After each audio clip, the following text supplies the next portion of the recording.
Welcome to another episode of the Carry Trainer Higher Line podcast.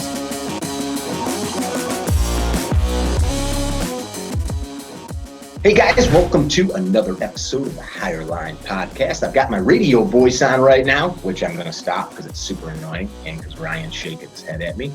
We've got our old buddy, Ryan Kilpatrick. If you're an Instagram gunner, you probably recognize Ryan's face. He is Embrace the Recoil. And in reality, he's got a couple legit businesses. I've known Ryan for a number of years, and I thought it'd be cool to have Ryan come on because he's one of those dudes that literally goes and does what he wants and lives his life on his terms and not by like the pre-planned map that society has. Where's that tattoo say on you? The one I always like. The have less, do more. Yeah, could show us that. That was one of the. Oh, now you got a lot more tattoos from the last time I seen you. That used to be arm done. So tattoo says have less, do more. I think when I first kind of found you online, you had sold all your shit. This is like 5, 6, 7 years ago, maybe. Yes. And lived years ago now. Lived in a van. I lived in an RV, a 30-foot RV. A van sounds way cooler. Well, I lived in a van. 2 years ago was the van. 6 years ago was the RV. But and yeah, it wasn't like you were poor and had nowhere to live. You were like, I don't need a house and cut the grass and.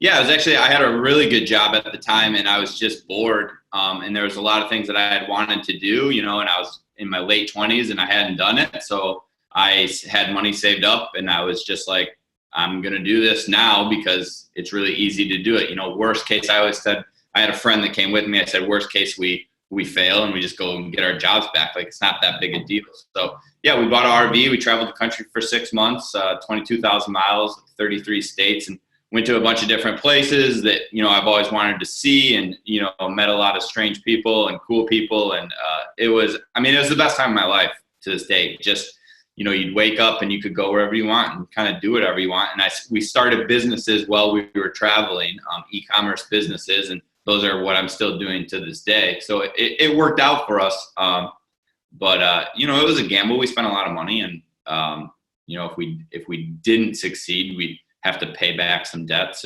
But you know, it's pretty small in the grand scheme of things. It's kind of interesting. You know, I was talking yesterday about some political stuff, and the conversation matriculated to somebody said like the breaking up of the American family unit is the problem with America. And I'm like, hey, wait a second, man. Like, the American family unit's kind of a new thing. Like, for one, America's only been around for a couple hundred years. And like this idea of like mom and dad in a house and like the kids in a bedroom down the hall and the picket fence and the dog and all that stuff, like, it's cool, but that's not like how it's always been. And Or it has to be, you know, it doesn't. Or has to be. Right. Like, it's pretty cool that a lot of people now realize renting is sometimes better than owning. You don't got to maintain the furnace and the roof and windows. Yeah, you're in the process of selling. You've remodeled this house and lived there for a while. Now you're.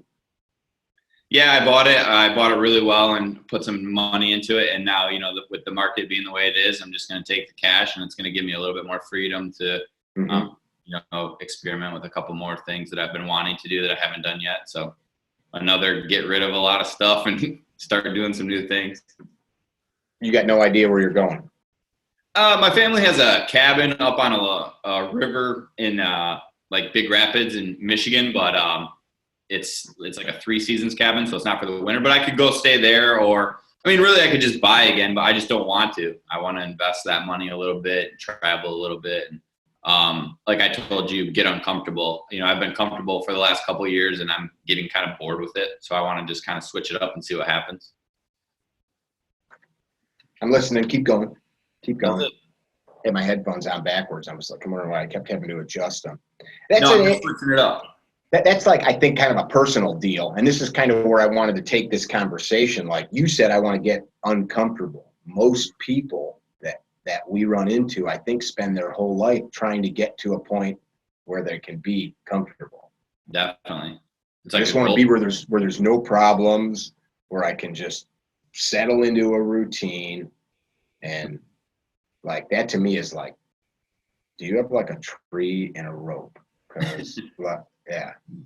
Yeah, I mean, I always say that it's for each his own, because there's a lot of people that, if you're content working a 9 to 5 and going home and, mowing the lawn and you're happy, then do it. You know what I mean? There's a lot of people that aren't happy, but they're doing it because it's a societal norm. And that's where I think, a lot of this unhappiness, a lot of this jealousy and judgment comes from, is people aren't really happy with what they're doing. So I'm not sure the word, but it just comes out in those ways, frustration, depression, discontent.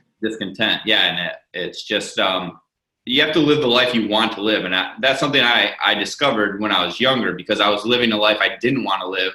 And I got in debt, and, I was buying nice car and nice this, nice that. And I was watching my walls kind of close in, because I had to go to the job to make the money to pay for the things that I was buying that I didn't need. And building your own prison, man. You were working to build your own prison. Right. And, it's not a platitude, but it's like everyone says it like, oh, you build your prison around you, but really it is true for some people. And the scary thing is I'm not married and I don't have kids, but if you have built that prison and then you take on a wife and you take on kids, it gets harder and harder to get away from it. And I think that is just something it's honestly something that has scared me my entire life, is getting stuck without being able to get out.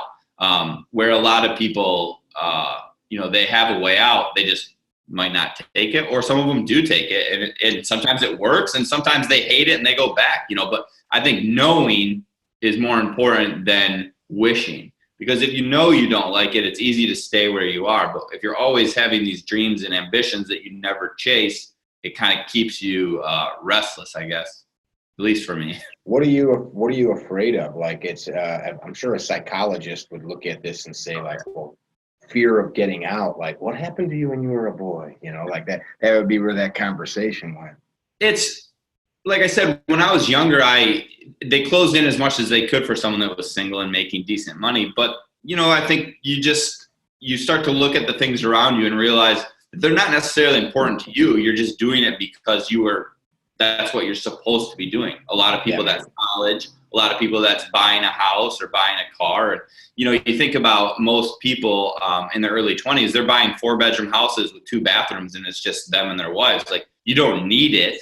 You're just buying it because that's like the next step in your life. And, I think that's kind of a scary thing, especially if you're stretching your budget, because then, one, if you don't have a safety net financially and you lose your job, all of a sudden you're in this very tough place. And 2, if you're doing it and then you don't like it and you don't have the money to get out of it, you get stuck in it. So there's 2 sides to it. But I messed up young, and luckily I was able to get out of it. But I just don't want to be there again. It's always comes back to the goal with me, or like, what's the mission? I think some people are cut out for a certain way of living. I had a guy I grew up with. Well, I didn't grow up with him, but I knew him he was a little older than me. He was a mentor of sorts in a construction company I worked with. His name was Tim. I haven't seen him in 20 years. Now he's got to be in his 60s, and he lived here around Chicago, and he had a house and a wife and all that jazz, and didn't want to be here. He didn't want to be in the city. He didn't want to be, and him and his wife are together. He didn't want to be away from his wife, but he always yearned for the mountains. And he's like, I'm going west. And it was always like, yeah. You're a foreman at this construction company. You got a big pad. And one day he came into work and started dumping all of his tools into the shop and put his house on the market. And he's been living up in the top of the Rockies ever since. He works for a sheriff's office out there, does search and rescue on horseback. And he's a hunting guide. And I haven't actually seen him in all these years. We've connected once or twice, but like, he did it. Like, he went and did what he wanted, and people like said, oh, he flipped out. I was like, did he flip out, or like, did he actually just did he see clearly? Right. Sometimes doing what you want to do looks like flipping out to most people. And I used to my job before I quit everything was selling RVs, and RV is an older clientele. So I'd have all these people coming in that were saying like, they're 65, they're 70. They're like, we're going to go do what we want to do now. And in my head, I'm thinking, they're not in the best health. They're overweight. It's just like, that's I got to see it daily of people that had put it off, put off things that they wanted to do for a long time. And, it doesn't always, you don't always get to do it later on. So I try to just balance building a successful life financially, but also, not striving for retirement. I don't want to retire from work because I enjoy what I do. And then I take these mini vacations, throughout my entire life where I'm doing things that I've always wanted to do, instead of just pushing everything off until I'm retirement age. And then, like my knees hurt right now and I'm 34, I can't imagine how it's going to be when I'm that age. And I just want to be able to accomplish both things at the same time. And that's just one of my goals is to be able to do both. That's kind of been my motto, dude. Like, I'm alive. Why would I wait to do the things I want to do? It's kind of like anything. You said you've been working out and working on packing up your house. You said before we got this done, like people always say, I don't have time to work out. Like, why do you want to wait to be healthier? I don't have time to get the job I want. Or save why? money. So like, it's bizarre how people buy into what the rest of us think. I think that's what it comes down to. I don't give a think, and I don't need to live on your terms. And most of our friends are entrepreneurs. Like you were talking about Greg from Neomag. Most of our buddies, you're wearing TA Target shirt. Those guys, entrepreneurs. Most of our friends do that, and I think like you hang around people like that, and it starts to change what you think is the norm too. Yeah. And like you said, there is certain people that just everyone wants to live a specific way, but most people, I would say, if you look at like debt and things like that, most people aren't living the way they want to live. They're just doing the best they can with what they have, which there's nothing wrong with that. But like I always say, if you're complaining about your situation, that's when you should be changing it. If you're broke or your job's not the greatest, but you're happy, you're good. But it's when you're not happy that you should be at least making subtle changes to get better, whether it's shooting or working out, or if I have a buddy that I'm working with, he's overweight and he wants to lose. It's like he wants to lose weight. So you should be losing weight. If you want to travel, you should be traveling. If you want to save money, you should be saving money. But if you're wanting those things and doing and acting the opposite, that's where your unhappiness is going to come from. And I saw that in my own life. It's not me judging other people. I was literally doing that. I was saying I wanted these things. I want to save money. I want to travel. And then I'm spending all my money and I'm not traveling, or, and it's not just money, travel, it's a lot of things. And I got very frustrated with myself. And so I just changed it. And I changed it very radically, which not everyone has to do it that way, but it was for me. It was just a cold turkey, clean slate start.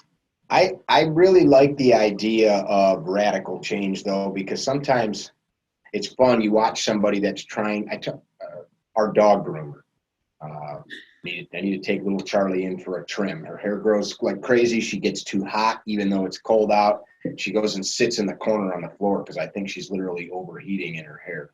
So I'm trying to get a hold of the groomer the last few days, and she calls me back and says, I'm sorry, I've had pneumonia. I said, oh, it's terrible. And this lady's a chain smoker. I go, hey, you still smoking? She goes, well, that's the problem. I switched to vaping, and the vaping gave me pneumonia. And like we start talking about it, and I smoked cigarettes for years, so I'm not like talking out my ass. I'm like, you can quit, you just got to quit. She's like, well, and starts giving me all these reasons, like I'm really busy, I've got all this shit going on, I just lost an employee, and I'm like, so you're literally telling me all the reasons that you need to keep killing yourself, right?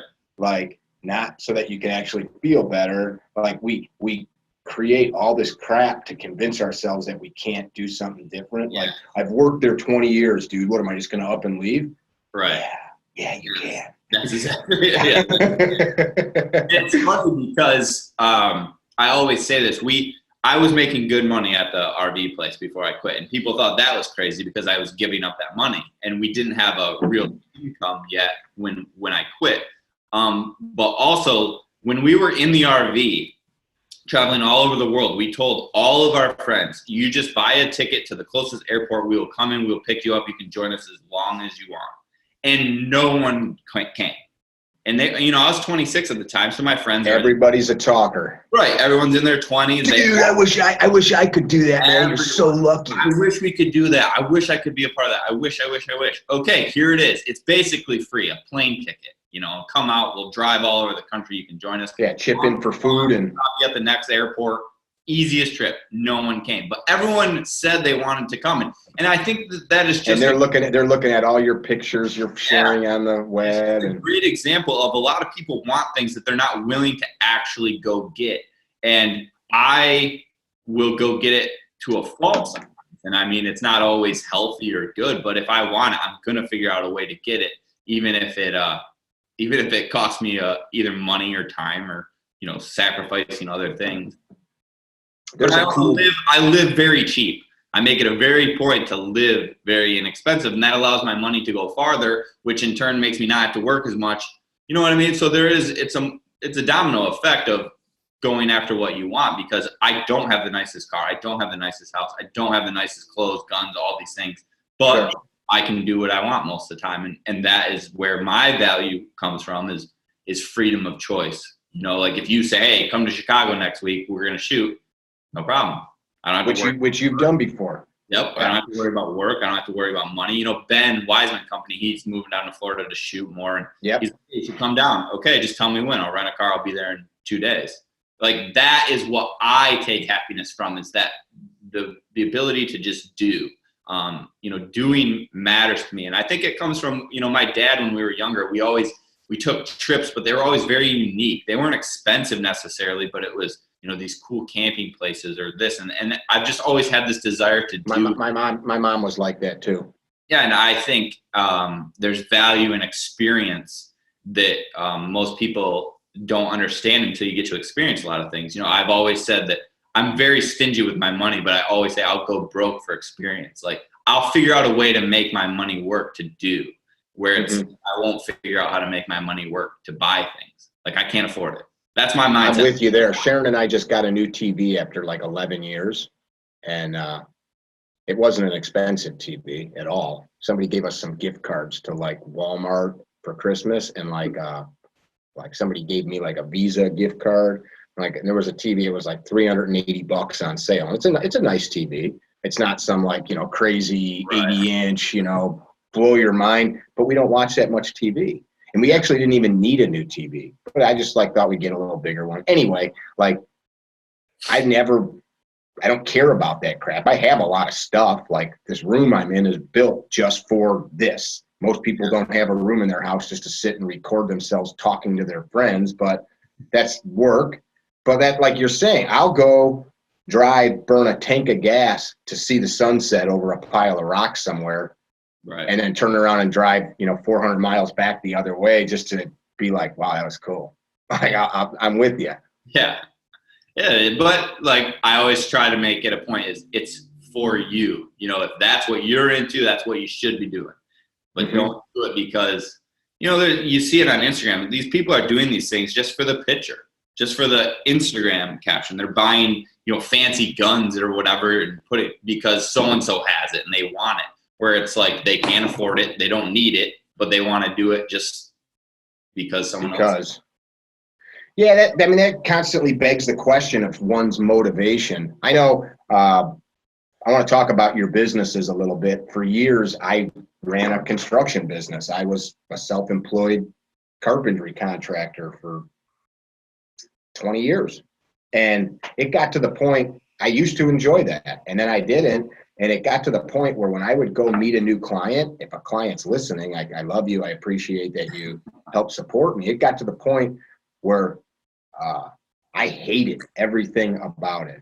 And it wasn't, I mean, I still could pick a hammer up and build cool shit, and I would find some pleasure in the process, but it just, I had it no longer was what I wanted to do with my life. So every time I sold a new job inside, I knew that addition or that basement remodeling job or that kitchen remodeling job is 6 more months I'm doing what I don't want to do. Right. And I finally I said, like, I know, like, laying in bed with like stress, and it was not stress like, how am I going to make money? It was stress of like, why do I keep doing that which I don't want to do? Finally, I was like, I'm not going to. And I told my guys, this was years ago, like, hey, there's going to come a point pretty soon where you're not going to have a job. Like, what do you mean? You know? And so I drew a line on the calendar and said, that's the date. So it got to all the work that we had. As it slowly ended, I quit taking on new work, and I started telling clients, you know, call this guy, call that guy for help. And at first, the first year or so, it was weird because that was my identity. You know, I'd go to the local lumber yard or something and pick up something for like a home project, and they'd be like, are you okay? Because I used to be in these places every day for years, and I'd say, yeah, man, I'm great. And now I feel like get up, like after I quit, I'd get up at the same time and I'd shower and I'd get dressed, and then I'd just like go and sit and work on my businesses. But I was like, you probably don't even have pants on now. Why am I still getting dressed? Like, why? Like, you get in a cycle, and a lot of people don't get out of it. And then all of a sudden I just watched this thing. It was a guy, he took a picture of himself every day for like 20 years or something. And they said, like, what would you tell yourself, your younger self? And he said, time passes exponentially faster as you get older. And it's very true. Like, yeah, you know, you can get in a routine in your 20s and all of a sudden you're 50, and you know, people always say someday or eventually, like they will get to it. But you know, I mean, I feel like I'm 34 now. I feel like these 4 years have gone like that. And if someday never comes, as they say. Right. Someday never comes. It's an interesting thing that we do to ourselves, because in one sense we're trying to protect.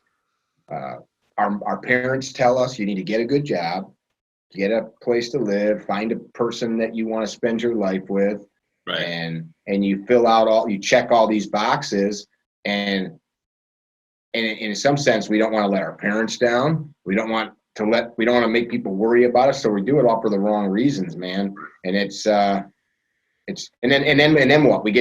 I worked in the emergency room doing clinical stuff the last couple of months, and I couldn't believe how many young people, like guys your age up to my age, you know, 30 to 40-ish, would come in with heart issues, you know, stress related, or they legitimately had heart problems.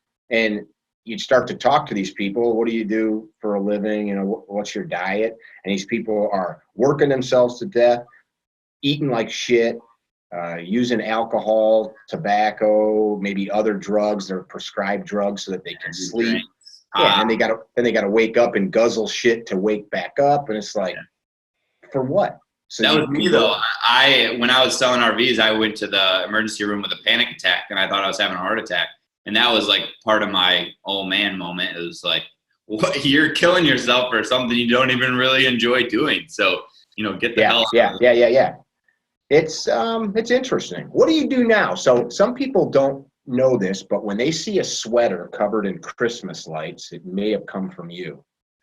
Yeah, so I have 3 businesses and a couple of side things. I make vinyl decals like the ones on your videos that I've sent you. And then I have a nautical business with my brother-in-law where we do custom life rings and things like that. And then light up Christmas sweaters. It was a business my buddy started, and the guy that traveled in the RV with me, and we went into it together, and we do that every October to December. I've bought him out now, so everything's mine, but we used to do it every December or October to December, and we don't sell a ton of them, but you know, we sell them for good money, and it's a lot of fun making them, and it's a good time of year. And then this time of year it's just coasting, so it's nice. I have free time. You do vinyl stuff, because there's if anybody has ever watched any of the stuff that we do in our gun vault, the carry trainer logos that are on the ammo doors, those are all stuff you've done. There's a couple of them around the space here that. Yep, and I do them for some gun companies, and I do very large ones for churches and things like that. You know, that's kind of my January through December business. And then the sweaters is just like a year-end bonus for taxes and stuff like that. So it's in my house right now. So I can work from home, and it's all online. So I can sell while I'm traveling. I can sell while I'm doing things, and then just come back and make it. So it's a way to have an income without having to punch a clock. And it fits my lifestyle for now. I don't think I'll be doing it for the rest of my life, but it's been a lot of fun, especially when we were in the RV, because we actually had the vinyl cutter in the back of the RV where one of the beds was, and we'd park and we'd make them in the RV and ship them out at the nearest post office. So it was a very cool experience, like literally building the business in a Home Depot parking lot using their Wi-Fi like on the computer, and then making them in the back of the RV while we were traveling. So it was a perfect business to start in that location. The cool thing, the takeaway from that is, man, like I've got lots of friends that have asked me over the years, like, I want to start a business. I know you've started several of them. What do I do? And they went online and they read like Business Plan 101, website. And they're like, okay, I went to the bank and like, yeah. Like I got a building I'm going to rent. Like you can actually go to the parking lot in the back of an RV. Yeah. I mean, I started all my businesses for I have 3 of them now. I started them for probably $4,000, and I've been doing it for 6 years now. So a lot of people think that they have to have this whole thing like mapped out, and a building and a storefront and all this stuff, and get a loan to get everything going. It's like, no, man, you can start like small, and you save that money. And, that's on my Instagram page. That's something I always preach, is like having money in the bank or in the market working for you. If you have $1,000 a month in bills and you have $1,000 in the bank, you have 1 month until you're right. But if you got $100,000 in the bank and you got $1,000 in bills, you're good. Like you don't have to stress your job. You don't have to stress you know what I mean? And that is where I really, the have less, do more comes from too, is I can throw money in the bank, and then that frees me from the stress of every day. So many people stress the paycheck, that next paycheck every single day for months and months and months. And, I just think that having the freedom to make these decisions is very valuable, because even if you don't make them, you still have that opportunity. I often told my kids, and it's something that I started adopting when I would lay my head down at night, like, was I happy how I spent this day? Like, was it, if I, they're finite. When you spend money, my mom always would say that to us. My grandfather was my mom's dad was a Depression era guy, like many of our grandparents, and he was super frugal. And if you're going to spend it, and I'm not saying I don't never frivolously spend, but like the money thing is, do you really need it? Are you happy when you lose that money? And like the old saying, a fool and his money are soon parted. So many of us are foolish with our time. And tomorrow, I'll try tomorrow. It's a weird thing that I get mad when people waste my time. And I'm really not mad at them. I'm mad at me, because I could hang up on you. I can tell you I don't want to. Yeah, I don't need to have to let you. But it's more like, why did I do that? Yeah, and I think I struggle with that too, is because I have a lot of free time now, and I don't think I always do the best with it.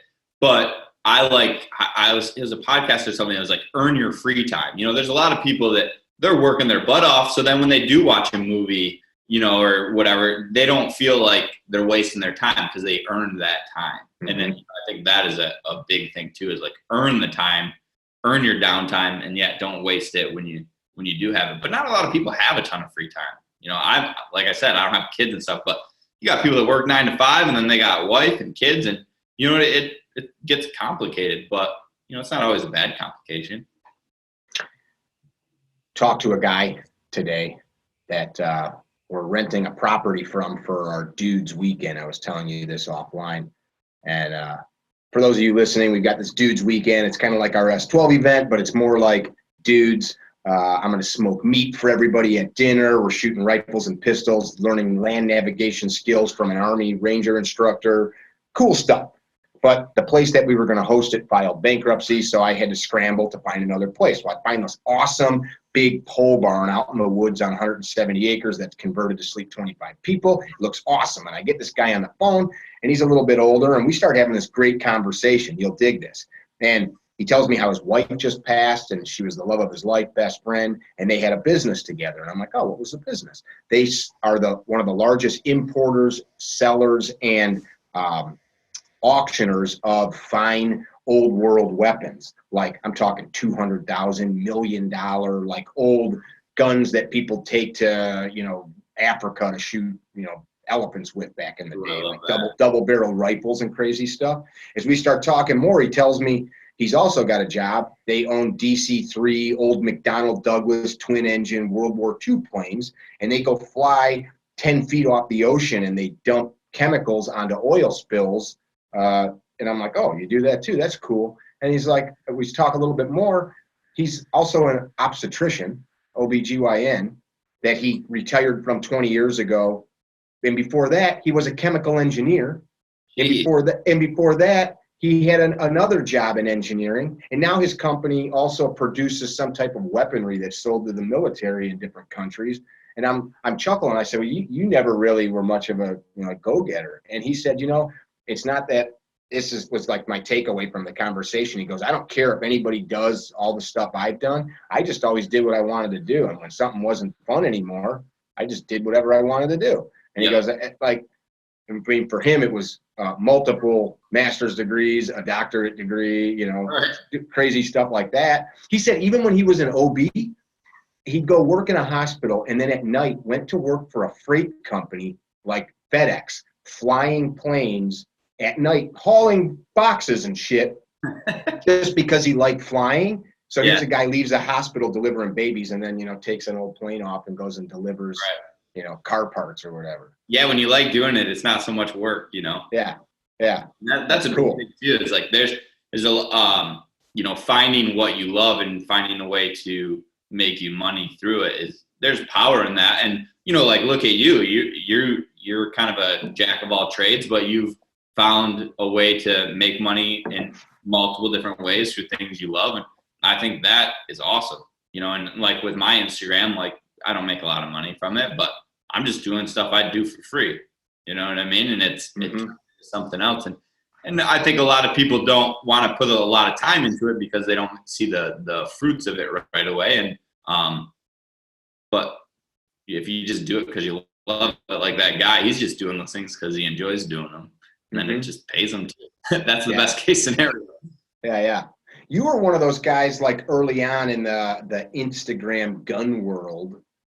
We talk about this, some guys like you and me from time to time, because that like popped up out of nowhere, like, hey, I'm going to film myself shooting. And then like there was an explosion. And early on, you were one of like the dudes, Embrace the Recoil. And you were like, hey, I don't know what the think, but here's what I'm doing. And you show people like what you were working on or learning, still what you do. Now talk about that a little bit. Yeah, so when we were living in the RV, I started an Instagram page for the RV and travel and pictures like that, and it was just fun. It was fun connecting with people, and you get. Is that still around? Yeah, it's called Adventure Vinyl. I don't post on it anymore, but that's the @ Adventure Vinyl.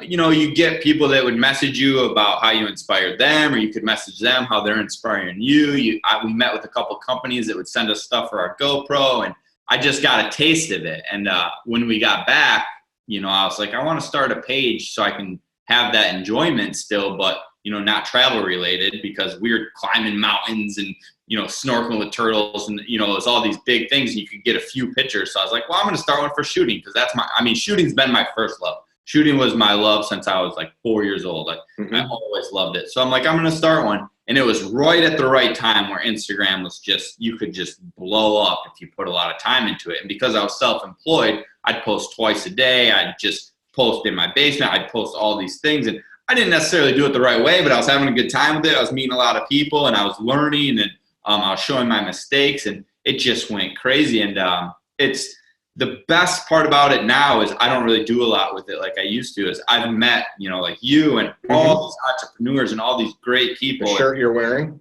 Yeah, and shooters around my home that I can, a legit shoot with, not the guys that want to go pop 100 rounds into some cans. Like these guys want to do drills. They want to grow and be better. And it's just such a blessing. And then I get so many messages of, hey, you used to be super, super skinny and now I've seen you lifting weights, and, I used to be a crappy shooter and now you're getting better. And like that kind of influence is my favorite, just doing things that I enjoy doing, and it's helping other people. And that's the same thing I got from Instagram, is watching these people that were crazy proficient, or, like Greg and TA Target's Neomag, they're constantly working on their craft, and that inspires me. So everyone hates on Instagram because they don't get likes and views and this stuff now, but it's like, if you actually use it for to benefit your life, it's so great, being able to have that network now and connect in a meaningful way with people. Yeah. I mean, who gives a shit about if your picture gets 500 likes or 4 likes, or like, do you like doing it? Like, and that's where I changed my Instagram, is I was just posting to try to get likes and views. And I was like, I don't enjoy this anymore. Like, so I've kind of stepped back and just if I feel like I want to post, I'll post, but I'm not the pressure or the just getting likes and stuff. I don't care about that anymore. Yeah. Had a conversation yesterday with Mike from Fieldcraft Survival, and he touched on that. For you guys listening, we're not, I don't want every conversation to kind of matriculate back to the same thing, but I think it is so relevant. And he said the same thing, like it's really easy to let something like social media start to become the wrong thing for you. And if you can't check yourself, he talked about a friend that all of a sudden was spending hours, like 8-10 hours a day, just, in his phone, right. Into a fantasy world. Not that the person on the other end, like you, isn't a real person, but the picture you put up isn't you. It's a picture that you put up, like you said, to induce me to want to look at it and like it and view it and be like, Ryan's so cool. Right.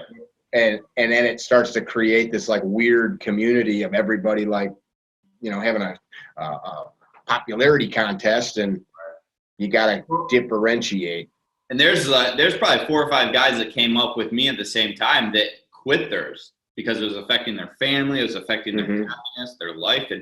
And I just got a message the other day from a guy that said he was like $4,000 on credit card because he bought this stuff for his rifle and he thought he'd be able to pay for it when the time came around, and he couldn't. It's like, and you didn't even buy that shit because you needed it. You bought it for Instagram. You bought it to have the good-looking rifle that this dude had. And it's just like, that is where you got to check yourself. Like, yeah, that's silly. It affects you that much where you've got to quit it.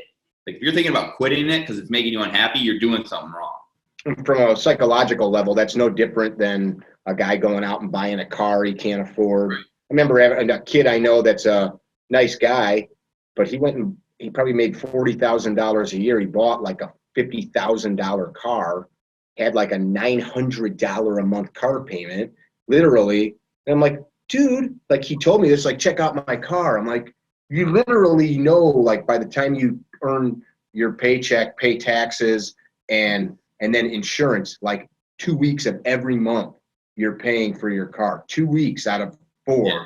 You're just, and then you got to buy tires and change the oil and put gas in it. And like, he's like, oh.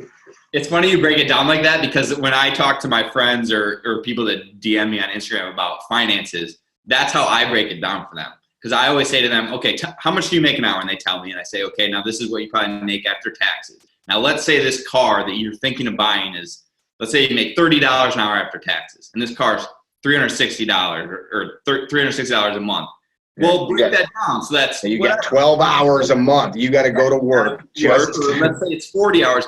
Is 1 week of your month every month worth that car? And when people actually start to see it that way, it really has a change on you, because that's how I started looking at it too. Is, people used to see like, well, my check's $2,000 and I spend 400 of it. That's not that big a deal. Yeah, but if you actually look at it as the hours you spend, especially if you hate your job, that's where the big thing. So you got to spend 40 hours at the shitty job to pay for your house that you don't use 50% of. Why? And that, the why, and that's another, like, everyone says that, but really it's important. Like, why are you doing this? Why do you buy that? Why do you spend this much time here or there? I think that's a good thing, man. I think what you just said, if we applied that to a lot of things, like I'm gonna say something that I know will start a fight with my wife or boyfriend or girlfriend or whatever. Not that I'm like, I'm gonna start a fight, but like, they say something and you want to pop back. Like Right. if you said, why am I really about to say this? And if you said it to yourself, the answer wouldn't be because I'm right. The answer would be because I'm mad and I want to like, why am I going to drink this, whatever? Like, okay, this is just good old fashioned coffee, but like, because I like it, but is it really healthy for me? Is it really a good choice? Like, if we really did that, why am I going to do like, why am I going to put this much time into this friendship if I'm only getting this much back? Like if they're not benefiting you, being able to, excuse me, like you said, you get frustrated when people waste your time. Like when you start cutting shit out of your life that has a negative effect on you, it really benefits you, whether it's Instagram page you follow or your parents that want you to get the shitty job because they think it looks good for their friends. Like learn to be able to just cut that shit out and not worry about the outside influence. And it's hard because of how much, outside influence you have every day. But when you can, and it's something I struggle with too, is like when you can like stay on your line, and that's something I admire about you, is I feel like you stay to your line, even when you get outside, like there's power in that because you're not. What do you mean by that? Are you saying like I don't, are you saying stay in my lane or you say stay on my course? Like you stay on your, like you're Mickey. Like you don't get different versions of you. Like you're yourself. Unless I drink a lot of tequila. Yeah, you can get a little. Well, that's interesting. That's an interesting takeaway. Different environments. Say that again.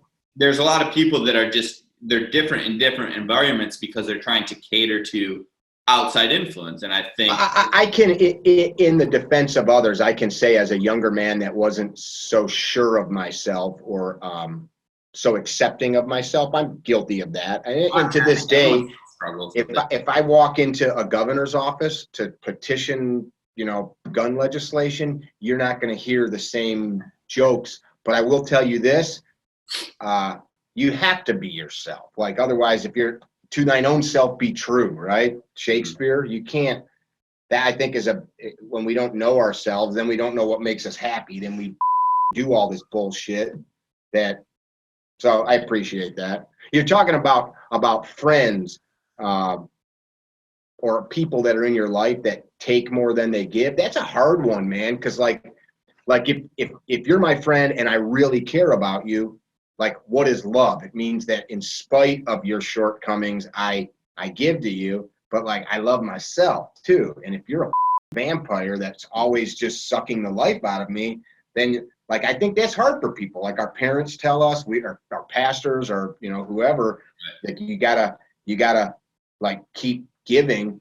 I got a person in our life right now that's been a real drag, and I finally said I'm done. Like because you don't give a shit about anybody but yourself, and it's only about you and your happiness. So why should my life be about supporting you and your happiness when your happiness makes everybody miserable? Right. And it's not, I think a lot of people think like cutting people out is like you'd never talk to them or whatever. It's just, hey, I'm making a conscious decision to remove you from that much in my life, but I'm always here for you. If you need me, I'm there.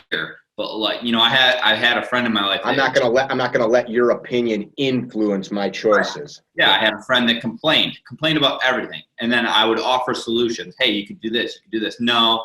And then the next week, complain. And eventually it was just like, I can't have this. He was complaining about like his life, his job. Situation, but without willing to put in the work to change it. And you can't, what you allow around you affects you. Like, I don't want to be a complainer. Like if something bothers me, I want to fix it and just shut up about it and take care of it. But when everyone's got complaints, but do something about it. And, when you have a friend that constantly complains but never does anything, that's not good for you. You have to have space from that, 100% agree. That's poison. It's caustic. It's poison in the solution. That's an interesting thing. I think for a lot of young guys, like I've been that dude. I remember like on the construction sites as a young man, you'd get like around a group of guys that there was like a thread of like bitching about the boss, bitching about the customer, but and you just kind of get dudes, and it was just like you did it too. Did you hear what freaking Kyle said? And then you go to like another group, and this is for everybody.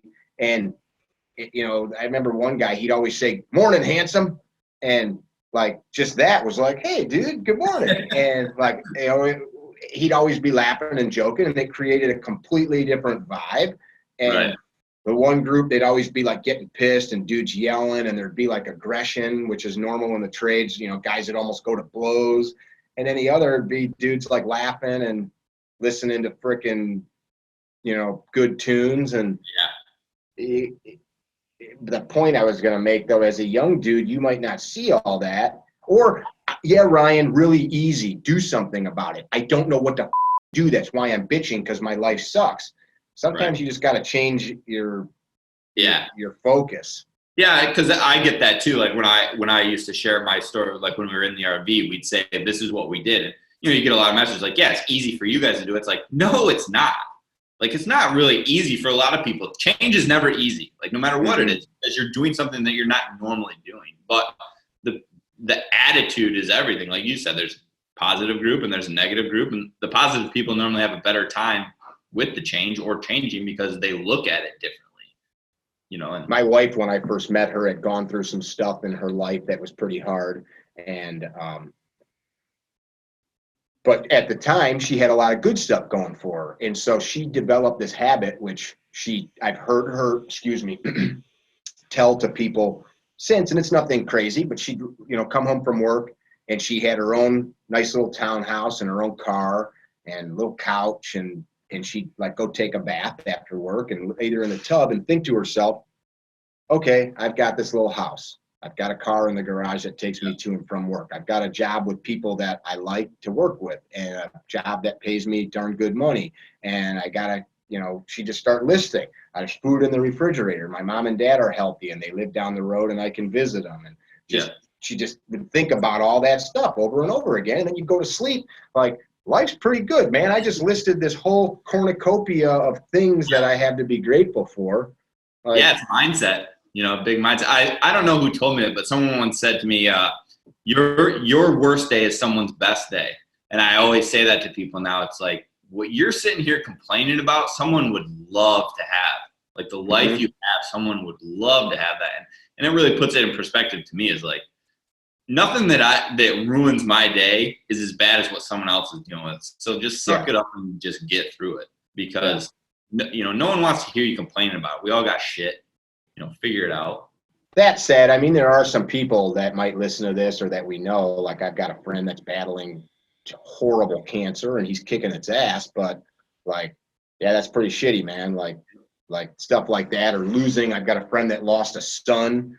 Yeah, there might be somebody that lost two sons, but like a guy like that, some stuff does just suck, but you're still alive. But then if you're sitting there complaining that your electric bill's a little higher, and then you think about those, right? Like, this new TV is only 60 inches. Yeah. Perspective is everything. It's everything. As a kid, but like most of the stuff that people are complaining about isn't that stuff. It's really trivial shit. Stupid shit. Yeah, Bob at the office that talks. Letting it ruin their whole day because so and so cut them off at a light or some shit, or their boss is a dick. Like, dude, it gets a lot worse if you really. I have a friend that I care about the guy, but when he comes over, which is not often, and we have a couple beers, for the 2 hours that he's here drinking my free beer, all I listen to is all the bullshit at his job. Yeah. And it's like, you just came here, and I get it. You needed to vent, but like, what if you just took all that time and like we talked about the sunset, or we like some certain things in common. I don't want to say too much because I don't want anybody to hear what I'm talking about, but like it's like why don't we talk about that stuff? It's weird. I was like 15 years old, I think, and I went on a mission trip to Quetzaltenango, Guatemala, which is up in this like volcanic mountainous region of Guatemala. And spent some time down there doing some fun stuff and seeing the beautiful rainforest. And I remember driving up from Guatemala City to this town. It was this lengthy bus ride in a crummy bus with roads that you fall off into a ravine, 1,000 feet down. And we drive past, like, one time there was this, like, tin little hut that was maybe like as big as a backyard shed, just cobbled together out of branches and pieces of sheet metal somebody found. And I asked the guy that was with us, I'm like, that was like the guide from the mission. I go, what is that for? He goes, well, that's a house. And I remember thinking, like, I mean, it looked literally like a homeless shelter you'd see like under a train, overpass or something, plastic, chunk of tarp and shit. And he goes, that's actually pretty nice compared to, where some of these people live. And this was, like the first time I'd left the safety of America, and there's plenty of shit like that in the States, but here a person can walk into a shelter and get a meal, and like that was just their everyday life, chickens and whatever they foraged. And like, yeah, like you said, man, bad day for us. My hot tub thermometer's on the fritz. That's like you said, that's a big part that I enjoy about traveling is you get to, travel really like puts a lot of things in perspective, because, a lot of people, like, how many people really go 50 miles outside of their homes that often? Not too many. You got a pretty standard life, work, blah, blah, blah.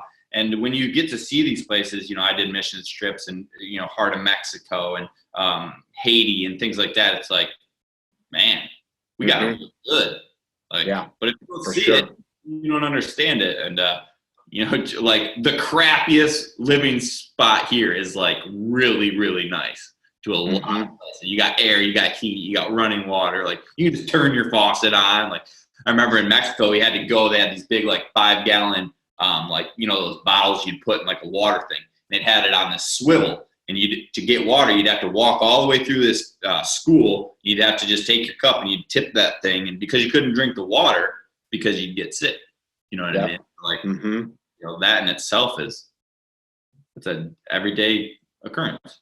I have developed a habit when I drink our city water, because I'm not an idiot, and most city water, which for most people don't understand, is still well water. It's a city well. Just a little bit of people. I don't drink city. Well, some parts around where you are, I wouldn't maybe drink either, but we've got pretty decent water. But we do have one of those. What the hell are they? The filter. We've got a Brita. No, it's a big metal one. What the heck's it called? Berkey. We got a Berkey. But anyway, every time I get water out of the tap or take a shower, I literally say, "Thank you." Like. I mean, I have a stupid story I tell one time being in northern Wisconsin with a buddy of mine. We were on a backpacking trip, like a 60-mile trip. It was like March, and we were way underprepared. We were teenagers cutting through the Schwamagon, like just as the crow flies, which is like solid tamarack and pine forest. Excuse me. And we got lost as shit. This place is like, it is 800,000 acres of the same thing. Every hill and valley looks the exact same. And we got so lost. And when we got up there, we didn't realize it was, this is way before the internet and shit. There was like 5 feet of snow in the forest still. And we're walking on fire trails, like with snow up to here, because we're teenagers trying to get where we're going. And we finally find this lake, and we're going to, if anybody's ever tried to like reduce snow for water, it's very labor intensive. You pack a big thing full of snow and it melts, and you get that much water, and you got to keep feeding this fire. So we find this lake that the wind had blown the snow off. So I've got a little camp axe, and I'm like, all right, man, I'm going to go to it. I'm going to chop a hole. There's freaking 2.5, 3 feet of ice still on this lake. So I start going to town. I spent like a day, and to get a hole that deep, it's like this freaking wide, narrowed down. Right. And finally I get to the bottom, And as I get to the bottom, it's a fucking rotten log. And I break through and up to the hole, the water squishes up, and it's just fucking scuzzy, rotten, moldy log. And I'm like, I look at my buddy, and we're both like drenched in sweat, even though it's cold from just digging. And like I will never not appreciate water again, man. Water, right? Yeah, like that was like a day to get to this water, and it was just I couldn't drink any of it. It was garbage. So back to melting snow. Anyway, I'm off it. But you're right. You're right. It's like that is the mindset thing. We get so caught up in that like entitlement of all of these things that are supposed to be here. Well, and you're constantly bombarded too by people that appear to be doing a lot more than you're doing. So it's easy to get discontent. Give me an example. Like if you go on Instagram right now, like there's people that are in these crazy places doing these crazy things, nice cars, nice houses. So it's easy for you to be like, well, my house isn't that nice. I didn't go to Thailand this year. I didn't go to Paris this year. These people did. What am I doing different?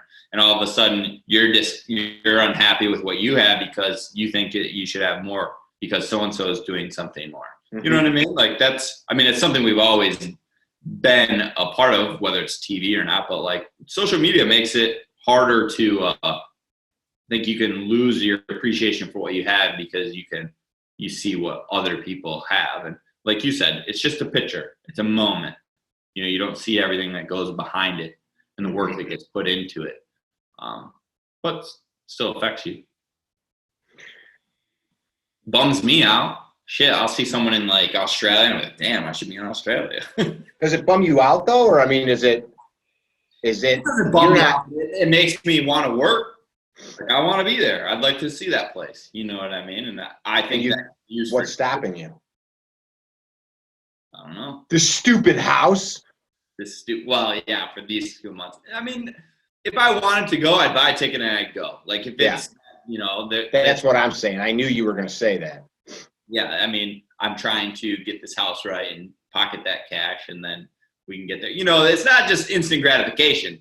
You can't just and that's a perfect example. Is like a lot of people that want to go, they'd swipe that credit card and they go, but then you get back and you're like, shit, now I owe $4,000.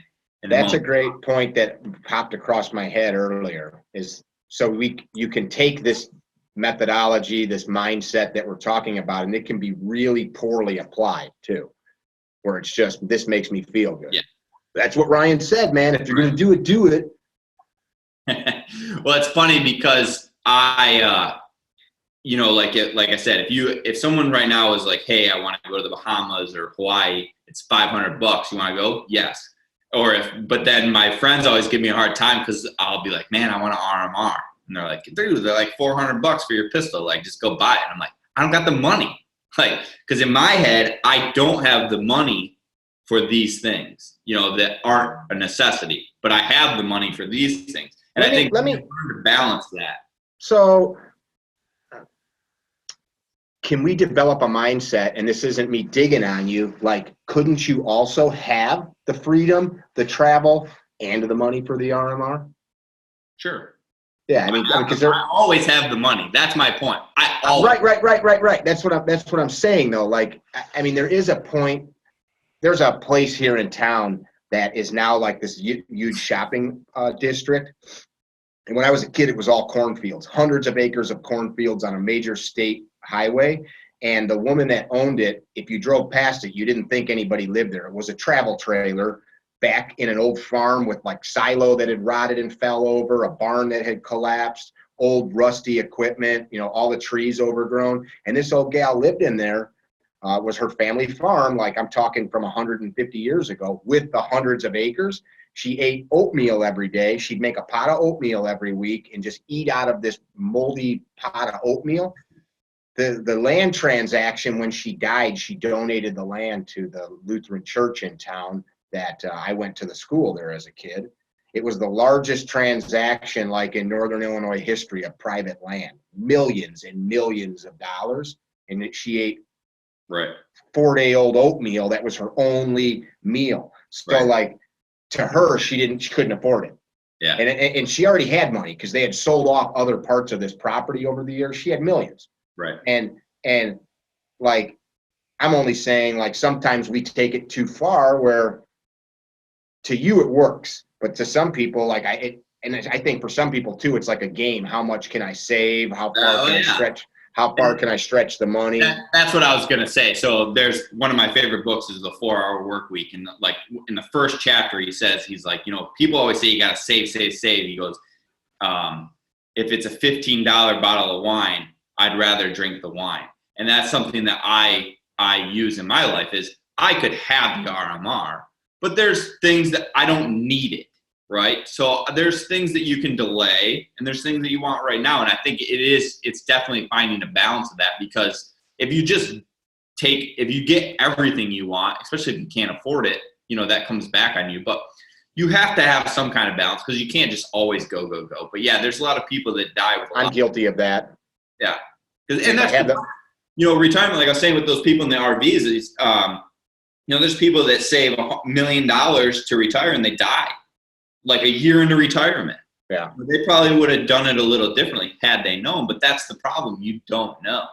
Yeah. And that's where I think having that balance of, you know, doing what you want while you're building towards a future instead of just building towards a future or just doing what you want. Mm-hmm. You know, the balance there is important, and everyone's going to have a little bit different balance when it comes to that stuff. But I would never just work to hopefully one day do all these things I want to do, because that's not guaranteed. Yeah. Brings up a couple points in my head. Like, we look at the totality of our life experience, what our parents taught us, where we came from. Did we come from the inner city? Did we come from a farm? Did we come from a wealthy background? Did you wear your sister's hand-me-down pants as a kid? You know, did you go without? Like, all of that changes our ideas. And then, are you the kind of person that, like, is into stuff? Some people don't care about stuff. Right. And so I think it's interesting that we, you know, like self-help books. Well, this is my take on how to live a perfect life. And I love reading, but some of those things are like, that has no application to me. That guy's a weak pussy, you know? Yeah. And that one over there, like, that makes some sense because probably his, you know, worldview's similar to mine. Right. Like, we get these, like, it seems like now, because of this explosion of communication stuff, conveniences, we have a lot of people that are coming up with solutions to be happy, like tiny houses, living with, like, I forgot, like, what's the one thing, like, everything I have should be able to fit in a box, you know, or like, what's that? Minimalist. Yeah, right. Minimalist. There's an article I read where, like, I'm only allowed to have 10 possessions. Like, pick them. Like, okay, one gun, computer, you know, like extremes. Yeah, it's like extreme, right? Totally. Or I want to pay my house off by the time I'm 30. It's like all these things, like, well, you can have a mortgage and be 60 and still be happy and be financially secure. You could pay your house off at 30. I got a family member that paid his house off at like 25 and literally, like, lives like a miser for the last 25 years. To me, it sounds horrible. And I think, what'd you do? You just started, like, not have a mortgage all those years? Like, he literally worked like an animal, didn't do anything. Every dime he earned went into the house, but it, like, something to him, like being tied to the debt. Yeah. My point was, go ahead. I definitely see that in myself too, because, like, I have money now that I could really do almost anything that I really want to do. And there is a part of me that's like, oh, you still can't afford it. Well, like, at what point does money, like, what number in your head is all of a sudden, like, you're free of it? You know, I think, like, a lot of people, there's not a number where they're just trying to stack as much money as they can, but they don't really have, like, a vision of what happens once they actually get enough. Which, you know, that's the old adage, right? That's the reason that you're able to stockpile money, is because you have that mindset. Like, somebody that's frivolous never stockpiles anything. So there's, I don't think that, yeah, it is. Yeah. Like, Sharon and I, we enjoy really awesome food, and people that listen to this podcast hear me talk about it. We enjoy traveling, and like, what I do, I like traveling, so I created a job where I get to travel, meet cool people, eat good food, shoot guns, do stuff like this, and I want to do that too. you can, but you also got to be willing to spend 40,000 miles a year alone in a vehicle with your thoughts. You also have to be willing to, after driving 1,000 miles, get out of bed at 5 o'clock the next morning and go be safe with 20 people whose lives you hold in their hand. And, like there's like I think you've touched on that a bunch. It's not just drive around in an RV. But that's what I mean, like with the Instagram is like, if you follow you on Instagram, you see all these like cool things you're doing, but they don't see that behind the scenes grind. And that's I show people that stuff. But I mean, you do a good job of it, but still they don't see everything. Like they're never going to be able to understand what your work is actually like. And I always say, I'm like, keep going. I'm looking for something.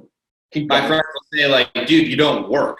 And it's just like, you don't see me in the basement, like working because you're not here. You don't see me work, but I'm working. And like, people don't think, even like my grandpa, like I tell him what I do. And he was like, so you have like a store? I'm like, no, like it's online. Like you just like they buy. Well, then you don't have anything. Yeah, like he's like, you have a store. I'm like, no, I don't want a store. Like a store is the opposite of what I want. And it's people have. Do you have an ad in the yellow pages, young man? If you're not in the yellow book, then you're nothing. Everyone has a picture of work in their mind, what work looks like. And I always say that to my friends. I say, if I went to work for an hour and I made $600 and you go to work for 13 hours and you make $600, who is doing a better job or who is being more giving back to society? And I think a lot of times we get lost in that like dollar amount instead of the execution side of it, where people think that if you don't work a full work day, you're not working. Like that's, well, the other part that I think there is never something for nothing. The doctor that makes $2,000 an hour or the lawyer put in all the work on the front end, went to 12 years of school, studied. Like it's all there. There's no something for nothing. Like nobody's going to pay you $600 an hour to be like, like you did something to earn. Like even if you're a salesman, like, and you are a badass closer, then you develop the skill to do it. You might get like in the RV business, like we call it laydowns, right? Right. The person walked in and they had the money and they're like, I don't know what it is, but I got a checkbook and whoever the first guy is, I'm buying it. Yeah. You didn't earn that. You just were in the right spot at the right time. But when you, but then they grinded out the other 5. Yeah. And it all averages out. And for sure. Yeah. People are always looking for the score too. Mm-hmm. The big score. There ain't no. Well, but I do think $1 to hour exchange is how a lot of people view work. Mm-hmm. You trade your hours for a certain amount of dollar. Now, everyone trades hours for dollar, but it's how well you want to leverage that. Where you could have weeks where you probably make a lot of money and you don't really work that much, but you built up to it. And where a lot of people, they just want, hey, if I give you 50 hours, how much money are you going to give me? Instead of like, what if you use those 50 hours to invest in something that just pays you all the time? Right. What if you use it to buy some properties or invest in some stocks, and now that 50 hours that you got paid for is making you money? That's where I think the education system and people's mindsets, you kind of stop once you hit a certain amount of that. Educating yourself on that is how to leverage your skills or your money, or when you start doing that, like you obviously did, you have a skill set, you're articulate, you can teach people, you're willing to put in the work. You did, and you leveraged that into this opportunity where people just think like, oh, he's doing all these things. Well, he worked and he learned and he studied, and now it's paying dividends, but you still. And it's a constant battle. I think if people use one simple tool, it should always, if you're having an issue, just ask yourself, is what I'm doing right now taking me closer to my goal, keeping me from it? Like watching TV. Stopping for a couple beers after work, but you can't always do like that, because my goal is to be totally happy.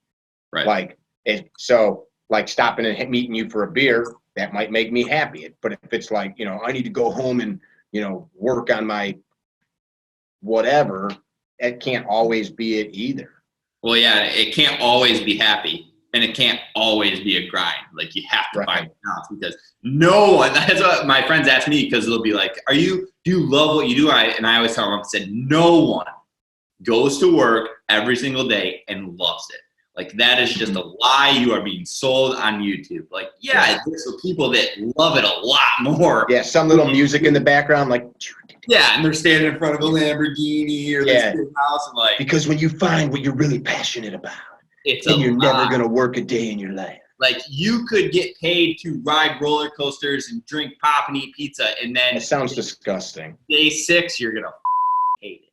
Right, you're right. Or like every kid, I'd love to work in a candy store. I'd love to work in an ice cream shop. Yeah.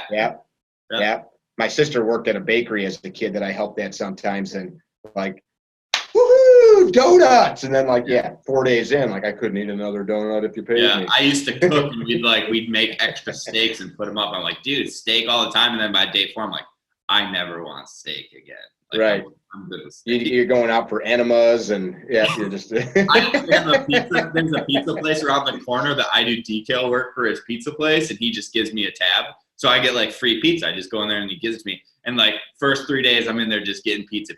I'm gonna take 4 pizzas. Like 3 weeks. I'm like, I don't want any more pizza. No more pizza. That's like fun. Everything becomes unfun at some point, but you just want to have as much fun as you can, with what you're doing.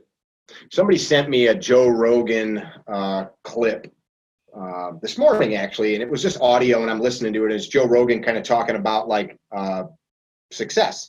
And I listened to about 10 minutes of a 40-minute clip before I had to jump on a phone call.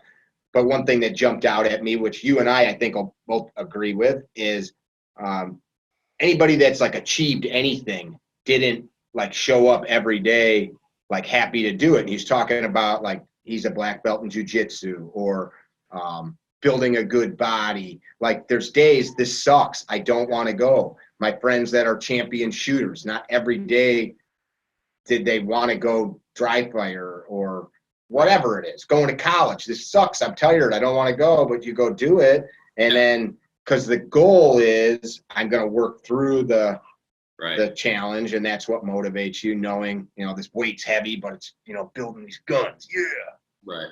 And that's especially like this time of year, with like New Year's resolutions and everyone wants to lose weight or, like I don't know that you probably know, like I used to be 155 pounds when I was. And now you weigh 210. 210, you got it. And, want to know how I know that? Because you follow me on Instagram. Because it's written on the chalkboard behind your head. Well, listen, I was 223 pounds January 1st this year. So I wrote. Were you getting a little fat? Yeah. Too much Christmas? I was skinny fat.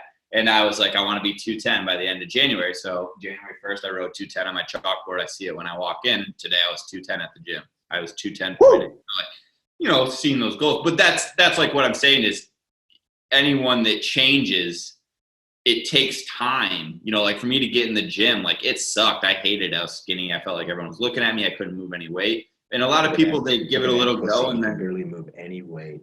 That's me and my buddies. We're like, hey, dude, Carl, check that kid out. My bench was like 95 pounds or something. Like, really? Are you serious? I could not move. Well, how long ago are you talking about? Oh, this is like 6 years ago, probably. Okay. But I mean, I was in my mid-20s. I was super skinny. I couldn't move weight. And so, but that's just what I'm saying is like anyone that wants to change something, you have to dedicate time to it. And it's not going to always be fun. And, losing weight or gaining weight is a grind. Like when I wanted to gain weight, I was eating all the time, working out all the time, and it was not fun. And I felt like shit because I was stuffed full all the time, but it was just something I wanted to do. And, like I was telling you, that guy that's trying to lose weight, he's gung-ho about it for a week. And then you text him and he's like, oh yeah, I drank, I ate shit this week. And it's like, dude, do you want it or do you not? Right. And, it's never changed. Like we talked about earlier, like change is never just like, oh, yep, I just changed it. Like had a guy in class last couple weeks ago. I want to say 90 pounds he lost in 7 months. Wow. I believe is what it was. He's going to come on the podcast. And I've met a handful of guys like this lately. I'm like, so, my wife and I were at dinner with him. I'm like, lay it on us. He brought it up and he just said he was feeling unhealthy and decided one day he was smoking cigarettes and he started doing some research, and I think the first thing he did was massively cut his caloric intake, and then started he showed me a picture, and it was like, and he's not a huge dude, so like an extra 90 pounds is like, whoa, man, I wouldn't even recognize you. Yeah. And he just ground it out, man.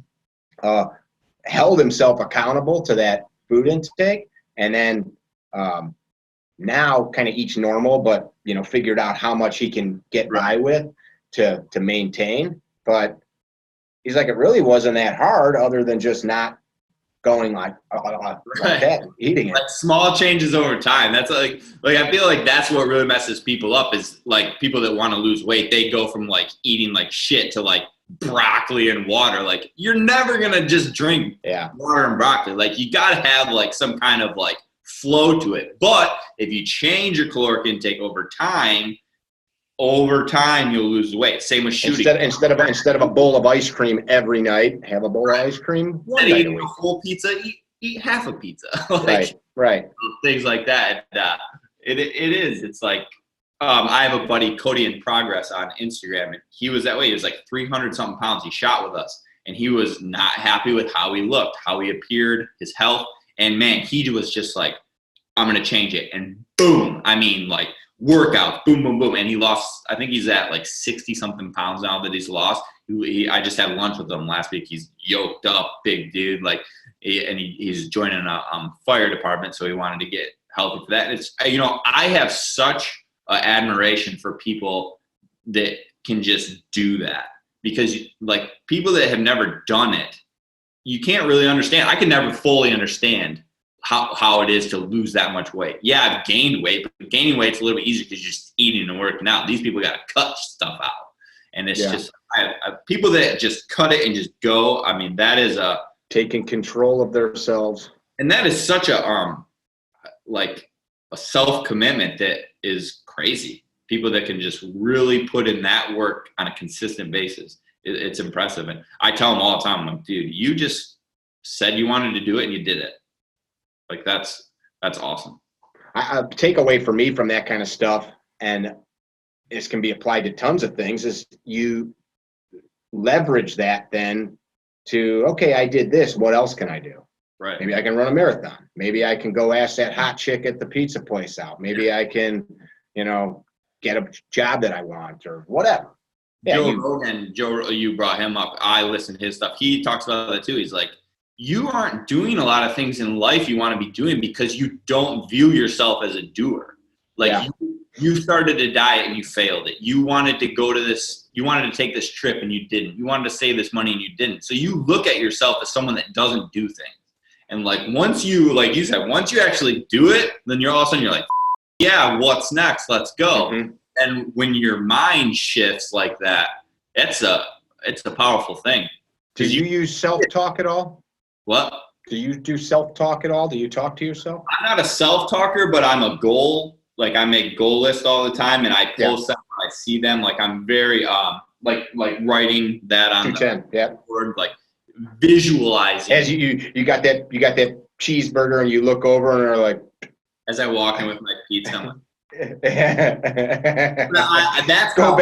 go back and turn the 10 into draw another circle to an 18 or to a 9. But that's how I inspire, or not inspire, but like motivate myself is seeing things that I want done around me. And but you put it in a written word, so that you can see it. With the details that I do, I actually make a decal of my goals and I'll put it up. So I'll be laying on the couch and I'll look and be like, shit, I haven't done that yet. Shit, I haven't done that yet. But then in the flip side of that is like, damn, I did that. That's good. I did that. That's good. Like seeing those things, that's what motivates me, is like seeing accomplishments and seeing things I haven't done. I want it always in my face, or I'll put it on the lock screen on my phone, something I'm trying to do. That's a good idea. That's a great idea. I need to do that. Yeah. I think visualize is seeing achievements and things you haven't done constantly in your face is a motivator for me, where I know like self-talk, things like that. I read on, that kind of stuff too. It doesn't work for me. I've tried it. it's not a thing that actually gets me going, but I like seeing. I don't do it to get me going. I do it to program myself, man. I've done it since I was a kid, and people do it every day, whether they know it or not. I'm stupid. I'm fat. Oh, yeah. I'm never gonna. I always shoot low left. You probably heard me talk about this in class. I always shoot low left. I don't every time. It doesn't matter what gun. I always shoot low left. Not me, but you hear people say that stuff. It's just that's the way it is, man. Every time I reload, it's just always, all you're doing is just convincing that program that it is solid, and you just like you're locking down that program deeper and deeper. Right. So that's kind of what I meant. Like you can, I am a doer. I'm healthy. I'm physically fit. I'm morally stout. I'm whatever. I'm a man of integrity. I'm a man of my word. I don't lie to myself. Whatever. Yeah. I think you gotta, at first, I think sometimes people have a hard time doing that because they're lying to themselves because they know I'm a fat, I'm not healthy, I'm a fat guy. Yeah, I'm not. Yeah. And they don't believe it. I quit smoking years ago. I don't think I've ever talked about this in a podcast. And this is not, it's self-hypnosis is all we're talking about. It's not a fake thing. I was a smoker for years and years. I grew up with, bad dudes, and we smoked cigarettes like I was like sixth grade, fifth grade smoking cigs. And jeez, I had a pipe, man. I used to sit by the pond fishing. I'd like Huckleberry Finn. I had a pipe as like a fifth grader. I hide it, cherry tobacco. I had a bag I'd zip up. No, it was actually like a nice like wood pipe with a black stem. I miss that thing. And I'd sit by the pond, like with big bass fishing. But anyway, fast forward into I think I probably quit at about 30 years old or so. Started to catch up to me, like you can't do that shit forever. And I started to feel like that stamina wasn't there, and I needed to quit. And I started telling myself, I would say this in my head. Now, this took discipline for me to do it, but I'd say sometimes just the voice in my head, I wouldn't say it out loud, but I'd say I'm a non-smoker. I'm not interested in tobacco. Tobacco ruins my heart, my lungs, my arteries, and my skin. And then I would just say these things. It turns my teeth yellow, ages my eyes. I do like that. Yeah, I'd say it over and over again. And I'd say my heart, my lungs, my skin, they work good. My cardiovascular system is strong. And I'd say this shit to myself. And then after saying it enough times, like when I'd smoke a cigarette, I'd still be smoking. I'd think, man, I'm starting to believe that these are disgusting. And I could pick a cigarette up right now on this podcast and smoke it. And I've done it. I could inhale it. I could blow smoke rings and put it out and not pick another one up for 5 years. And it's not a thing to me. I'll smoke a cigar once in a while. And it's not like, oh, I'm so cool, I beat it. But it no longer, the interest is gone. The addiction part of it is not there. And it's funny now that you say that. So when I started working out was right when I started when I left my job, and I had never actually put this together to what you said until now. I used to have anxiety. I had anxiety from working at that job. It really created this anxiousness in me because I was discontent. And when I started working out, when my heart rate would get up, I like that self-awareness, man. My anxiety would just start to flare up, and there'd be times where I'd just go home from the gym because I felt so uncomfortable, and that used to make me really mad. So now that you say this self-talk, one time I was on the treadmill and I was like, I'm running. And I was like, I'm going to run a mile. So I got on there, I started running. I'm at like 0.3 or something. And my anxiety starts flashing because my heart's going. And in my head, I was like, I'm not quitting. I said, and I remember saying to myself, I said, you're either going to pass out and fall off this treadmill or you're going to run this mile.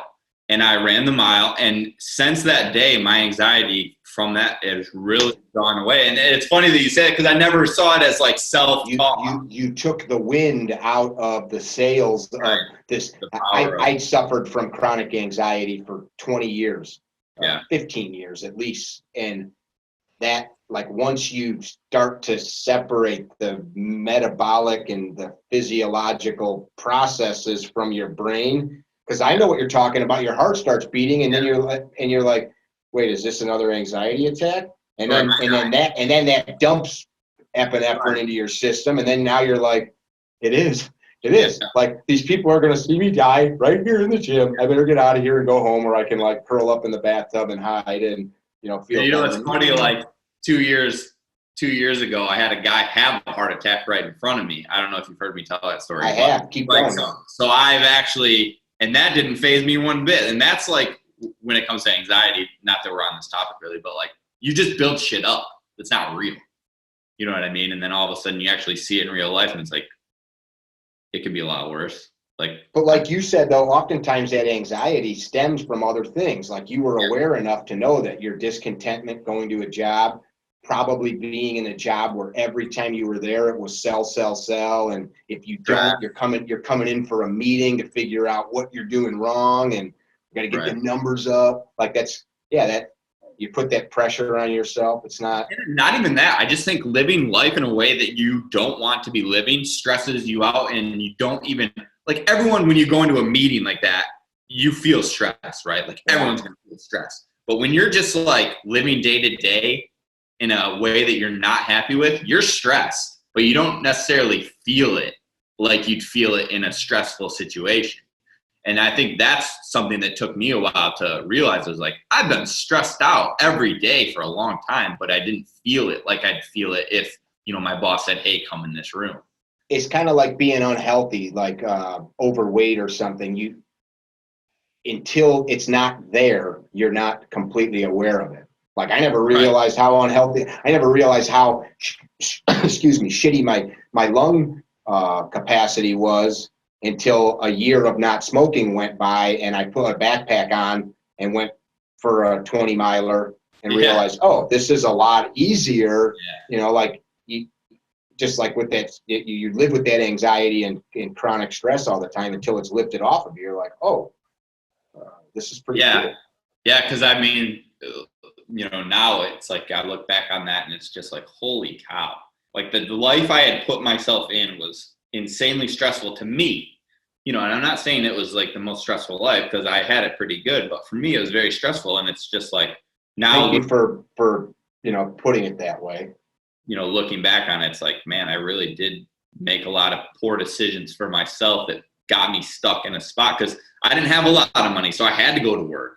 I didn't have that freedom of like, just get out of there, and now I feel for people when they do. Like, I get a lot of financial messages on Instagram, and they have a situation like I was in, and it's just like, I understand what that feels like to like not have a choice to not go into that work, or a lot of people, I have nieces and nephews. I don't have kids, but a lot of people miss out on that because they have to make money to pay for the stuff, the bad decisions they made. And I think that would bother me even more. Is like, oh, I can't go to this, I can't do that because, I have to go to work. Missing out because of bad decisions you make. That's got to be a pretty big bummer. All comes back to the goals. I think as, just talking about this, it's important that we did this to most of us. We talked about that at the beginning of this. I've always told my kids, and I hope that they took it to heart, I don't care what you do. As long as you're not, if my daughter said, Daddy, I'm going to be a stripper, I'd have a problem with that, or, something like that. But what if it makes you happy and you're not hurting somebody?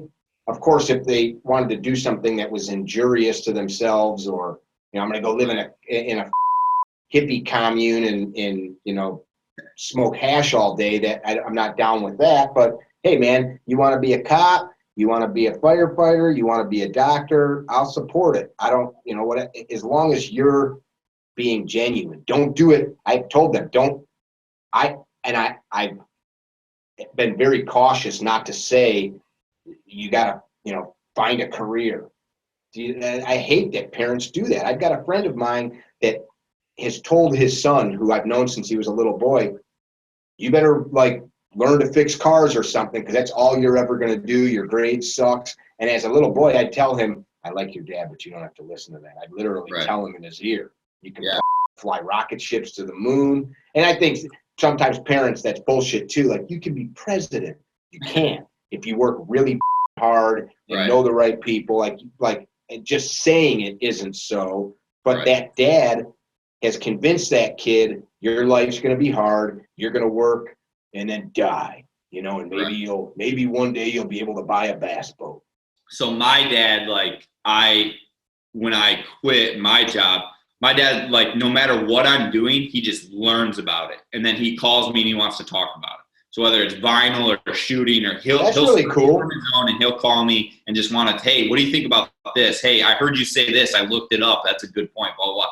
But your kids and we take that for granted, because there's a lot of people that don't feel like they have the permission to just do what they want to do. And that is like, you know, like when you feel like you have to do these things, you know, how many people are doing things right now just because they feel like they have to, whether it's their parents or whatever. Like giving your kids that option that you give them, and the ones that my dad gave me, like that is what allows them to just do instead of worry.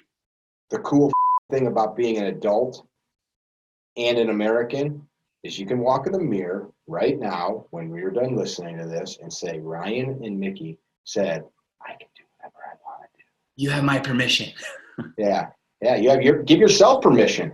Now, one time I heard Dave Spalding wrote something a few years ago, and it was kind of a chastisement to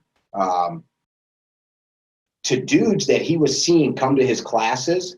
You know, Dave's a handgun combatives. He's a famous trainer, law enforcement officer, writer, TV personality, etc. He said he would see these guys come to classes. They're spending, you know, it's $1,000 if you go travel, stay in a hotel, buy ammo, pay to go to a class, and you know, going out for drinks and dinner. And he realized some of these dudes got women at home that are going without a new coat. The kids don't have dental care. The freaking, you know, family's not being taken care of. And dude is convincing himself this is the right thing because through bullshit, like I'm learning to protect my family, or you know, and he's got a gun that's all tricked out, and you know, he's got all the badass stuff. And he laid into these guys, man. It was a great piece, basically saying, man, you don't need to come to these classes. Go to the range, shoot targets, learn what all this available knowledge that's out there.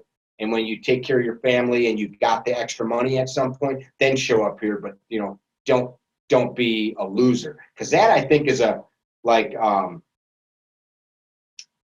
it's easy for us to take for somebody to take what you and I are saying the wrong way too.